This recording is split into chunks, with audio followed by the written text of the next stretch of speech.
Shalom, selamat memperingati hari kenaikan Tuhan ke surga.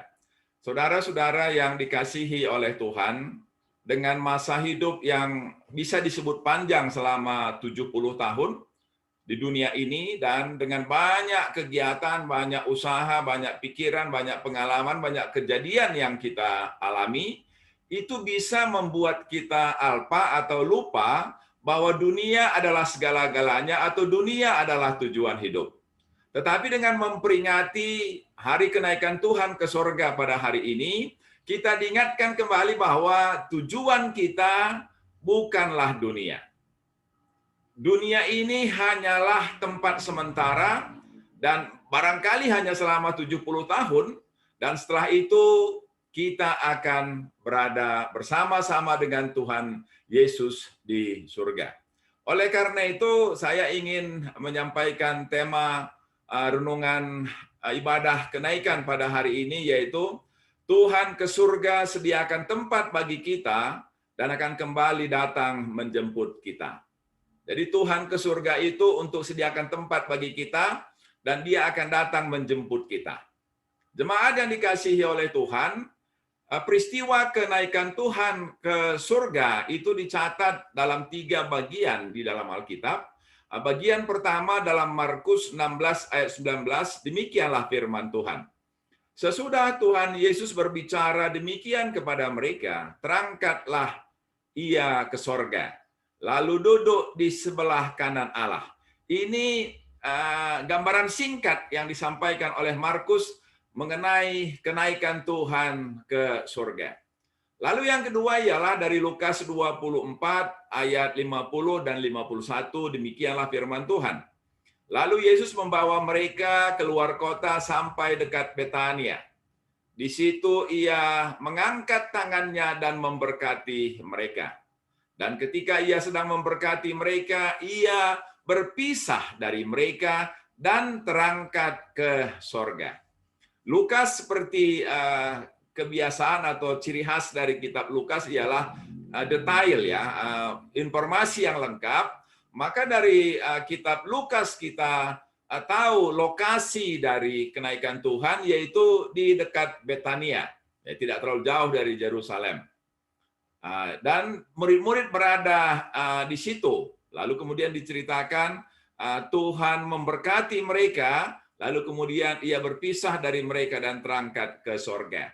Lalu yang ketiga yang saya kira lebih lengkap dari 2 bagian yang tadi sudah saya bacakan ialah dari Kisah Para Rasul pasal 1 ayat yang ke-9 sampai dengan ke-11. Tetapi karena Lembaga Alkitab Indonesia membaginya menjadi satu perikop mulai dari ayat 6 sampai dengan ayat 11, maka saya akan membacakannya bagi jemaat Tuhan mulai ayat 6 sampai dengan ayat 11. Demikianlah firman Tuhan. Maka bertanyalah mereka yang berkumpul di situ, Tuhan, maukah engkau pada masa ini memulihkan kerajaan bagi Israel? Jawabnya, engkau tidak perlu mengetahui masa dan waktu yang ditetapkan Bapa sendiri menurut kuasanya. Tetapi kamu akan menerima kuasa kalau Roh Kudus turun ke atas kamu, dan kamu akan menjadi saksiku di Yerusalem dan di seluruh Yudea dan Samaria dan sampai ke ujung bumi. Sesudah Ia mengatakan demikian, terangkatlah Ia disaksikan oleh mereka, dan awan menutupnya dari pandangan mereka. Ketika mereka sedang menatap ke langit waktu Ia naik itu, tiba-tiba berdirilah 2 orang yang berpakaian putih dekat mereka dan berkata kepada mereka, "Hai orang-orang Galilea, mengapakah kamu berdiri melihat ke langit? Yesus ini yang terangkat ke sorga meninggalkan kamu akan datang kembali dengan cara yang sama seperti kamu melihat Dia naik ke sorga." Jemaat yang dikasihi oleh Tuhan, tidak salah kalau kita mulai dari ayat 6, ketika murid-murid yang sudah 3,5 tahun hidup bersama dengan Tuhan Yesus, belajar dari Tuhan Yesus, mendengarkan dan melihat sendiri bagaimana perbuatan dan pelayanan yang dilakukan oleh Tuhan Yesus dengan demikian banyak mujizat, tapi rupanya kemanusiaan mereka atau sesuatu yang ada dalam hati mereka itu masih tetap tersimpan, yaitu kerinduan untuk merdeka dari pemerintah Romawi. Oleh karena itulah kemudian mereka sampaikan di saat-saat terakhir, momen-momen yang sangat penting, mereka sampaikan jugalah isi hati mereka kepada Tuhan dengan mengatakan, Tuhan, maukah Engkau pada masa ini memulihkan kerajaan bagi Israel? Ini doa mereka, ini harapan mereka. Harapan seluruh bangsa itu bahkan. Oleh karena itu, bagaimana sikap Tuhan mendengar doa, harapan, dan permintaan dari murid-muridnya ini? Maka jawabnya, engkau tidak perlu mengetahui masa dan waktu yang ditetapkan Bapa sendiri menurut kuasanya. Saudara-saudara, Tuhan tidak menolak doa, harapan, dan kerinduan hati mereka. Tetapi Tuhan mengatakan soal masa dan waktunya itu ditetapkan Bapa sendiri menurut kuasanya. Jadi kalau menurut ayat dan jawaban dari Tuhan Yesus ini memang seolah-olah nanti kerajaan Israel akan dipulihkan. Tapi waktunya kapan? Ya nanti Bapa sendiri yang menentukan. Nah, kalau kita lihat hanya ayat ini. Dan kemudian Tuhan sampaikan yang lebih penting daripada yang dipikirkan oleh murid-murid. Yang lebih besar daripada yang diharapkan oleh murid-murid, yaitu Tuhan Yesus katakan, tetapi kamu akan menerima kuasa kalau Roh Kudus turun ke atas kamu. Saudara-saudara, saya belajar dan saya melihat bahwa peristiwa kematian menghancurkan hati murid-murid, peristiwa kebangkitan sedikit melegakan. 40 hari Tuhan menampakkan diri, itu makin membesarkan hati, makin memberanikan diri mereka. Lalu kenaikan Tuhan menambah percaya diri mereka. Tetapi yang terbesar dari semua itu ialah ketika Roh Kudus dicurahkan, barulah mereka mendapatkan keberanian untuk menjadi saksi di Yerusalem, menjadi saksi di seluruh Judea, Samaria, dan bahkan sampai ke ujung bumi. Oleh karena itulah saya kira memang gereja dan kita semua membutuhkan kuasa Roh Kudus itu, sehingga kita bisa mengatasi semua kekhawatiran, ketakutan, kegentaran, tapi kuasa itu memberikan keberanian kepada kita untuk bersaksi bahwa Kristuslah Tuhan dan Juru Selamat. Baru kemudian ayat 9. Ini kembali ke peristiwanya. Kalau tadi dialog antara murid-murid dengan Tuhan Yesus, maka setelah dialog itu berhenti, kemudian diteruskan dengan peristiwa. Inilah peristiwa yang sangat penting. Karena apa? Karena dasar iman orang Kristen itu yang pertama ialah kelahiran Tuhan dari perawan Maria. Yang kedua ialah penyaliban Tuhan sebagai bentuk penanggungan dosa atas dosa-dosa manusia. Dan yang ketiga ialah kematian Tuhan yang menjadi bukti Tuhan sudah menyelesaikan semua hutang dosa manusia. Dan kemudian kebangkitan Tuhan sebagai bukti bahwa Tuhan adalah Allah yang hidup, Allah yang telah mengalahkan kematian. Dan kemudian yang berikutnya ialah kenaikan Tuhan ke sorga, kemudian pencurahan Roh Kudus, dan yang terakhir ialah kedatangan Tuhan Yesus yang kedua kali. Jadi inilah rangkaian fondasi doktrinal atau fondasi akidah atau fondasi iman atau fondasi kredo atau fondasi kehidupan iman setiap orang percaya. Oleh karena itu, inilah bagian yang akan kita lihat ketika firman Tuhan menceritakan, sesudah ia mengatakan demikian, terangkatlah ia.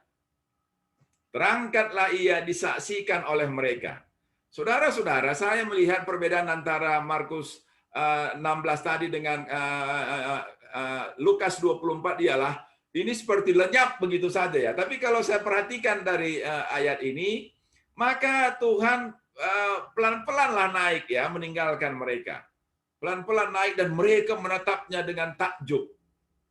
Ya, mereka menatapnya dengan takjub, dikatakan terangkatlah ia disaksikan oleh mereka. Saudara-saudara, saya kira Lukas yang menulis kisah para rasul ini pastilah dipengaruhi oleh budaya Romawi ya. Dia ingin, karena surat ini ditujukan kepada orang Romawi, maka dia menuliskan ini dengan cara berpikir Romawi. Cara berpikir Romawi ialah perlunya fakta, perlunya bukti, perlunya saksi, dan fakta serta saksi disampaikan oleh Rasul Lukas. Terangkatlah ia, itu faktanya. Disaksikan oleh mereka. Mereka jumlahnya banyak. Ini saksinya. Jadi ada fakta, ada saksi. Sehingga ini sudah diterima sebagai kebenaran kalau kita mengikuti pola pikir Romawi. Dan kita tentu sebagai orang beriman semakin dibesarkan hati kita bahwa Tuhan naik ke langit, naik ke surga, dan itu disaksikan oleh lebih daripada satu orang. Sehingga kalau kita bilang satu orang kan bisa saja dia halusinasi dan bermimpi, tapi ini dilihat oleh belasan murid-murid.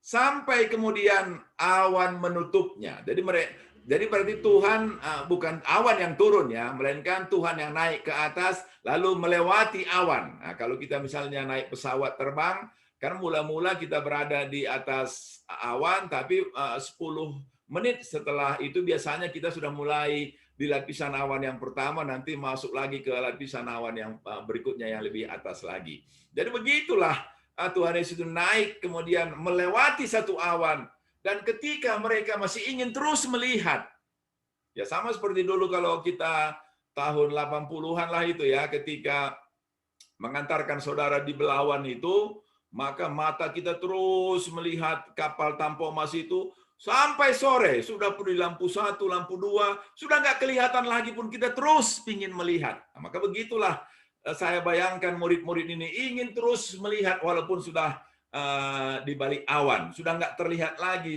sebenarnya. Maka ketika mereka terus ingin melihat itulah disebutkan ada 2 orang anggota GIKI barangkali ini ya. Apakah ini jemaat GIKI ya? Atau pendeta GIKI barangkali ya. Pokoknya firman Tuhan katakan, berdirilah 2 orang yang berpakaian putih dekat mereka. Bukan berpakaian hitam ya, berpakaian putih di dekat mereka. Dan berkata kepada mereka, hai orang-orang Galilea, mengapakah kamu berdiri melihat ke langit? Saudara-saudara, apa maksud dari 2 orang ini? Saya kira malaikatlah ini yang bertanya kepada murid-murid itu. Kira-kira maksudnya begini, kenapa kamu terus-menerus melihatnya? Kenapa kamu nggak merelakan Tuhan naik ke surga? Mengapa kamu seperti terus ingin melihatnya? Mengapa kamu tidak rela ketika Tuhan hilang dari pandanganmu? Karena melihat murid-murid itu terus ingin melihat ya, karena terus ingin bersama juga. Maka kemudian malaikat itu menjelaskan bahwa naiknya Tuhan ke sorga bukan akhir dari segala-galanya. Mengapa? Karena Yesus ini yang terangkat ke sorga meninggalkan kamu akan datang kembali dengan cara yang sama. Seperti kamu melihat dia naik ke sorga. Itu artinya janganlah fokuskan dirimu pada melihat Tuhan yang ke sorga, tapi fokuskanlah dirimu menantikan yang dia nanti akan turun dari sorga untuk menjemput kami. Jadi menjemput kamu. Jadi inilah jemaat yang dikasihi oleh Tuhan, bagian pertama mengenai kenaikan Tuhan ke sorga. Apa pelajaran yang bisa kita lihat dari bagian yang pertama ini? Yang pertama ialah ada sorga itu. Ya kadang-kadang karena ya saya kira banyak ajaran-ajaran dunia menyamarkan, berusaha menghilangkan bahwa sorga itu hanyalah suasana. Tetapi hari ini kita diingatkan bahwa sorga itu ada. Dan yang kedua ialah bahwa sorga itulah tujuan akhir hidup kita. Dan yang ketiga ialah bahwa pemilik sorga itu ialah Tuhan Yesus Kristus. Nah, inilah 3 pelajaran penting dari bagian pertama, yaitu kenaikan Tuhan ke sorga. Lalu bagian yang kedua, jemaat yang dikasihi oleh Tuhan, untuk apa Tuhan naik ke surga? Apakah untuk meninggalkan murid-muridnya supaya murid-muridnya menjadi tambah dewasa karena ditinggalkan oleh Tuhan? Atau Tuhan sudah bosan berada di dunia, ingin meninggalkan segala dunia dengan penolakan-penolakan orang dunia terhadapnya dan kembali ke tempatnya yang mulia di sorga? Maka Rasul Yohanes memberikan penjelasan kepada kita apa tujuan Tuhan naik ke sorga. Dalam Injil Yohanes pasal 14, ayat 1 sampai dengan ayat yang ketiga, inilah penjelasan Tuhan Yesus mengapa dia naik ke surga. Yang pertama dia katakan, jangan gelisah hatimu. Maksudnya ialah kepada murid-murid yang ditinggalkan oleh Tuhan. Dan juga kepada kita pada hari ini. Janganlah gelisah hati kita walaupun ada pandemi, walaupun barangkali usaha kita mengalami kesulitan dan seterusnya. Saudara-saudara, barangkali kita perlu punya iman seperti Rasul Paulus. Ingatlah perkara yang besar. Jangan kita karena perkara yang sangat kecil, penderitaan yang sangat kecil, kemudian kita lupa terhadap kebahagiaan yang sangat besar. Apa kebahagiaan yang sangat besar itu? Kebahagiaan yang sangat besar ialah bahwa nama kita tercatat dalam kehidupan, bahwa sorga adalah kepastian bagi kita orang yang percaya, karena Tuhan sudah sediakan itu bagi kita. Itu tempat yang paling indah, tempat yang paling mulia. Kalau Raja Daud katakan lebih baik sehari di pelataran rumah Tuhan daripada 1000 hari di tempat lain, ini masih di pelataran ya, masih di pelataran rumah Tuhan pun sudah menjadi tempat yang menyenangkan. Apalagi sorga itu jauh lebih mulia daripada pelataran bait Allah. Dan itu sudah diberikan kepada kita. Saudara-saudara yang dikasihi oleh Tuhan, barangkali ini yang perlulah kita imani, perlu kita miliki sehingga entah ada sakit penyakit, entah ada kekecewaan sedikit, ada kegagalan sedikit. Seperti kata Rasul Paulus, apapun yang kita alami dunia ini tidak bisa dibandingkan dengan apa yang akan kita terima nanti di sorga. Oleh karena itu kira-kira bisalah kita berbahagia walaupun kita sedang berada pada masa pandemi sekarang dengan berbagai-bagai persoalannya. Dan kemudian Tuhan Yesus mengatakan, di rumah Bapa-Ku banyak tempat tinggal. Kemudian sebab itu aku pergi ke sana untuk menyediakan tempat bagimu. Aku pergi ke situ, pergi ke surga untuk menyediakan tempat bagimu. Jelas sekali saudara-saudara. Tuhan pergi ke surga untuk menyediakan tempat bagi kita. Sekali waktu ketika saya masih kecil, saya diajak ayah saya untuk menonton sepak bola.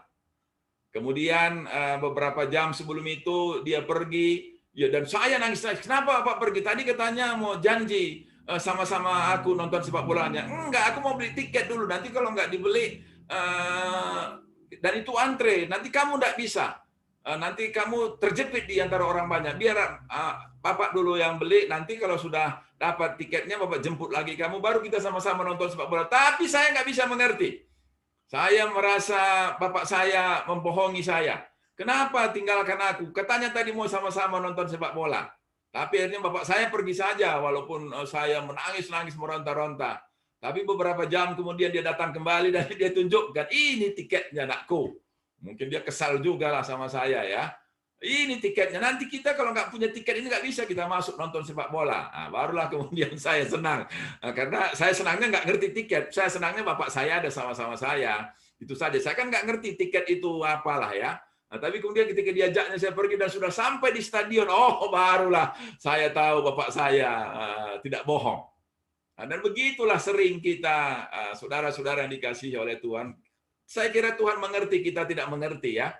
Tetapi ini diingatkan kepada kita bahwa Tuhan Yesus pergi ke surga, jelas tujuannya, yaitu untuk menyediakan tempat bagi kita. Dan ini jaminan.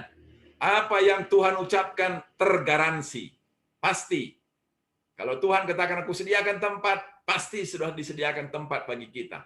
Bukankah ini sesuatu yang menjelaskan kita ini bukan bukan orang yang tidak punya apa-apa atau bukan orang yang luntang lantung ya, bukan orang yang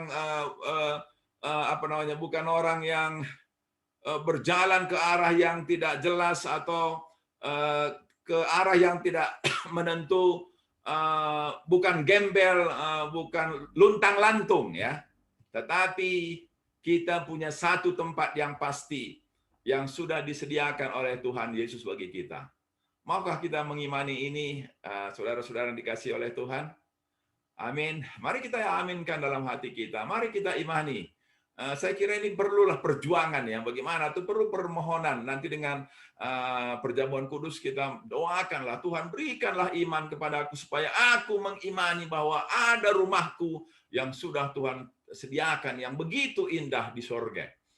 Karena hanya dengan imanlah kita bisa melihatnya. Kalau dengan kacamata sendiri tidak bisa melihat. Sama seperti saya tidak bisa mengerti mengapa bapak saya pergi. Padahal dia sudah berjanji mengajak saya nonton sepak bola. Tapi dia pergi itu untuk membeli tiket supaya saya bisa nonton sepak bola. Tapi pikiran saya terlalu pendek, tidak bisa saya mengerti.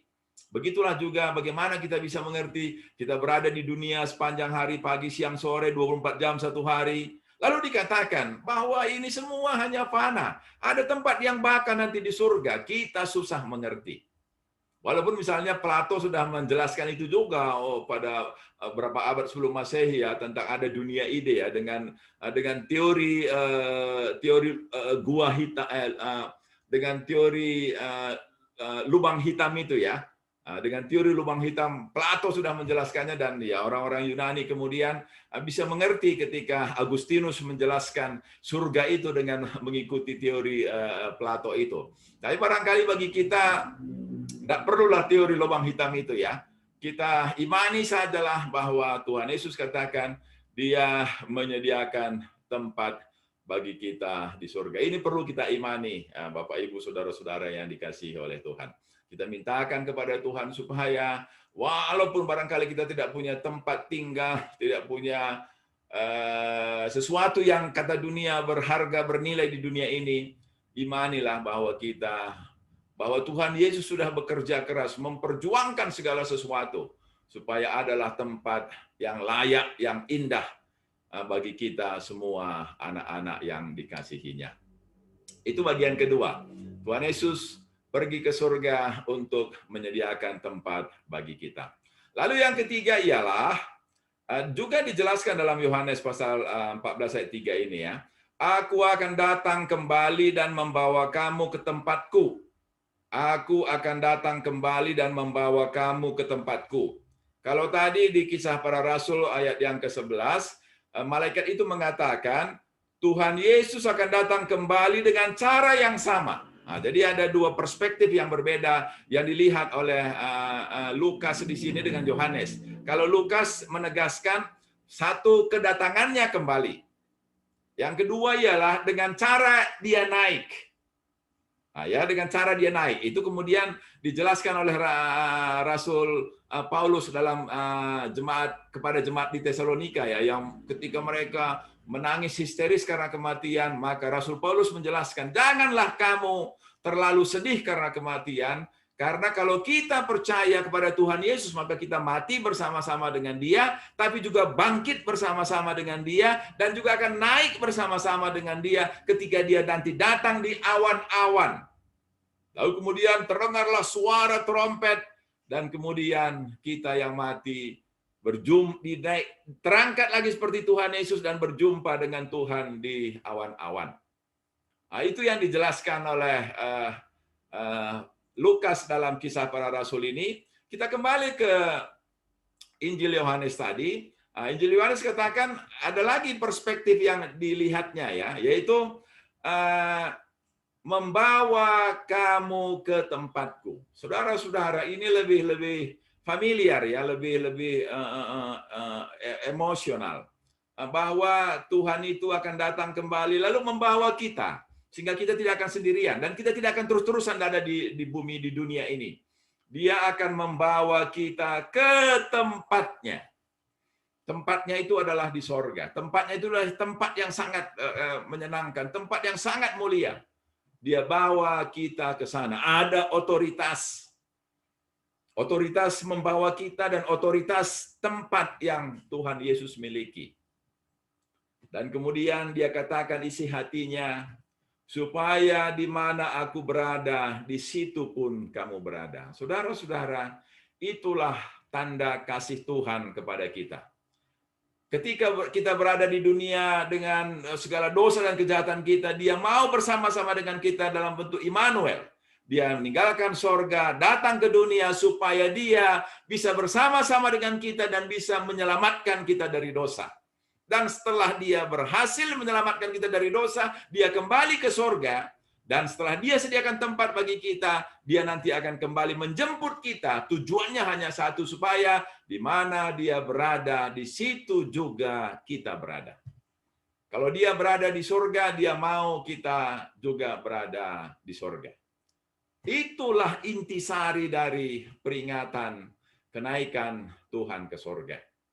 Saudara-saudara yang dikasihi oleh Tuhan, inilah yang perlu kita imani, bukan hanya sekadar kita ketahui. Saya merenungkan tadi pagi betapa luar biasanya yang Tuhan Yesus lakukan. Tapi mengapa biasanya iman kita terhadapnya? Sementara bagian orang-orang lain barangkali betapa biasa-biasa saja yang mereka miliki. Tapi mengapa mereka begitu luar biasa mengimaninya? Saya kira ini barangkali yang perlulah kita ubah. Kalau begitu luar biasanya Tuhan menunjukkan perbuatannya, janjinya yang luar biasa, mestinya kita juga dengan luar biasalah mengimaninya. Sehingga kita tidak akan digoyahkan oleh apapun yang kita alami di tengah-tengah dunia ini. Tetapi saya kira memang ini bukanlah perkataan manusia, bukanlah kekuatan manusia. Maka tadi pagi pun saya berdoa, Tuhan, berilah kepada kami iman, supaya kami bisa mengimani bahwa kami sudah punya tempat di sorga. Supaya kami bisa mengimani Engkau sungguh-sungguh naik ke surga. Supaya kami mengimani bahwa Engkau akan datang kembali. Dan kami bersiap-siaplah menunggu kedatangan-Mu yang kedua kali. Ini terbukti pada tahun, di bawah tahun 100 lah ya. Barangkali tahun 80-an ya. Ketika mulai tahun 70-an itu Kaisar Nero menganiaya orang-orang Kristen, maka seterusnya terjadilah penganiayaan. Tetapi ketika terjadi penganiayaan itu, orang-orang Kristen tidak takut terhadap penganiayaan itu. Dan bahkan ketika ditanyai siapa mereka, maka mereka mengaku bahwa mereka orang Kristen. Karena pada waktu itu dengan mengaku orang Kristen saja mereka sudah divonis bersalah dan akan dihukum mati. Dan mereka mengaku sebagai orang percaya, lalu ketika mereka kemudian diperhadapkan dengan binatang-binatang buas, mereka rela menerima penganiayaan dan bahkan kematian itu, sehingga akhirnya karena penasaran, seorang yang bernama Tertullianus sampai bertanya kepada mereka. Dia seorang pengacara terkenal. Dia bertanya kepada orang-orang Kristen, mengapa kalian kok seperti sudah nggak waras gitu ya? Kok semua orang biasanya menghadapi kematian dengan histeris, menghadapi penganiayaan dengan begitu histeris, kalian kenapa kok begitu tabahnya? Apa yang mereka katakan? Katanya, kalaupun kami mati hari ini, kami akan bangkit dan naik ke surga bersama-sama dengan Tuhan Yesus. Dan itulah yang membuat mereka kemudian berani menghadapi penganiayaan dan menghadapi kematian. Betapa rindunya kita semua lah ya, supaya memiliki iman yang demikian. Sehingga janji Tuhan itu membuat kita selalu bersuka cita, apapun yang kita alami di tengah-tengah dunia ini. Walaupun barangkali usaha kita tidak berjalan dengan baik, walaupun ada barangkali sakit penyakit, walaupun barangkali ada kegagalan, walaupun barangkali banyak berita-berita yang menggentarkan hati kita, tetapi janji Tuhan bahwa Dia akan selalu berada bersama-sama dengan kita, di mana Dia berada, di situ jugalah kita berada, dan Dia akan membawa kita ke tempat Dia berada. Biarlah ini menjadi kabar baik, good news bagi semua kita.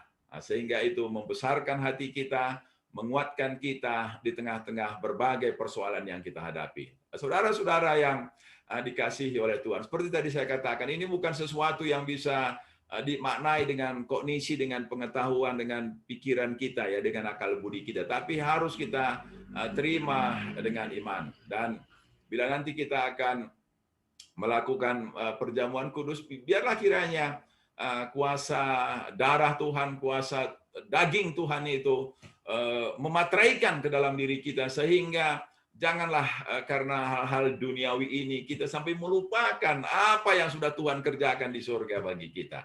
Janganlah karena kita tidak mendapatkan cukup uang yang kita butuhkan, kita kemudian kehilangan sukacita, seolah-olah kita terikat oleh segala sesuatu di dunia ini.